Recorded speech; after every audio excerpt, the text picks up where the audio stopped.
Ronald Viray, and mas kilala po ako as B-Boy Viray, and I'm from MC Singles, Pampanga. And sinulat ko pong song ay ang Endless Hope. Maliban po sa assign para sa WSC na sumulat ng kanta, sobrang ganda rin po ng taon na ito para sa ating bilang Catholic. As declared by our late Pope Francis, na this year is a year of hope.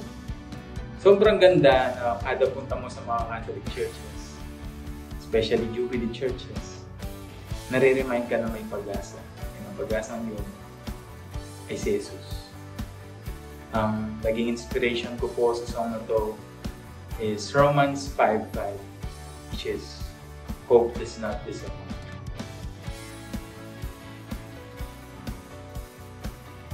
Ang pinaka-challenging pong part sa akin while writing this song is yung deadline. Kasi sumabay pa yung mga deliverables sa work, sumabay yung stress, sumabay yung pagod. And may time pa po na gusto ko na lang mag-settle sa mga simpleng lyrics, mga hindi pinag-isipang lyrics. But truly, there is hope. God reminded me that there is hope, and that hope is Jesus.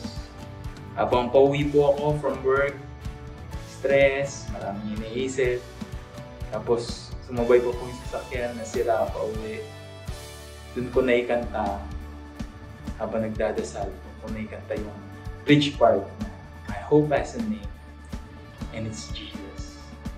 Sobrang na-relax po ako noon, sobrang excited ko. I-record ko ito at sinend ko sa mga kaibigan ko. And sinend ko sa MC Singles Band.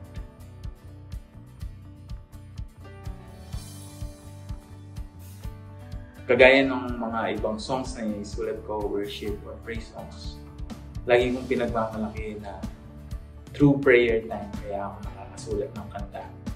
Through prayer time, doon ako kinakausap ng Diyos kung anong gusto niyang may parating sa mga songs na sinusulat ko at pinagdarasal ko.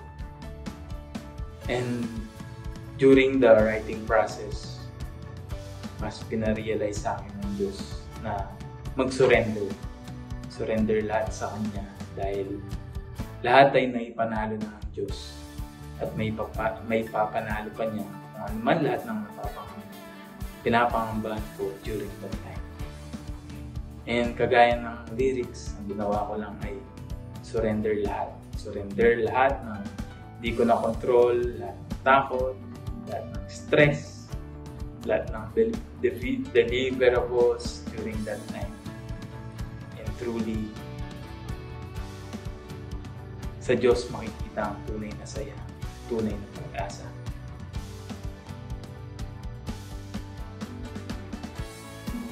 Yes, it still surprised me na masaya lahat ng nakakinig, especially during WSC. Sobrang sumasabay lahat talaga ng tao, sobrang sinisigaw ng tao kung sino nga ba yung pag-asa natin.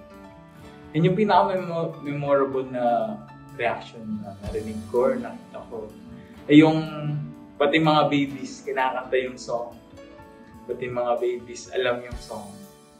And napakaganda na ang song na naisulat namin ay song para sa lahat. Dahil ang Diyos ay para sa lahat.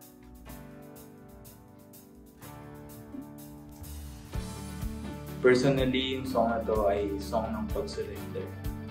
And song na nagpapaboost ng damdamin mo dahil alam mo kung sino ang pag-asa mo. And ang gusto kong maramdaman at ma-realize ng mga nakakinig at makikinig pa ay ang may pag-asa ang lahat. Ang dapat mo lang gawin ay tiwala, mag-surrender. Again, thank you so much sa mga nagdadasal, sumuporta, sumusuporta sa mga kanta ng MFC Singles. Malaking tulong yun sa paggawa namin ng kanta, pagsulat namin ng kanta. And hopefully, mas supportahan niyo pa po yung EP sa Spotify soon.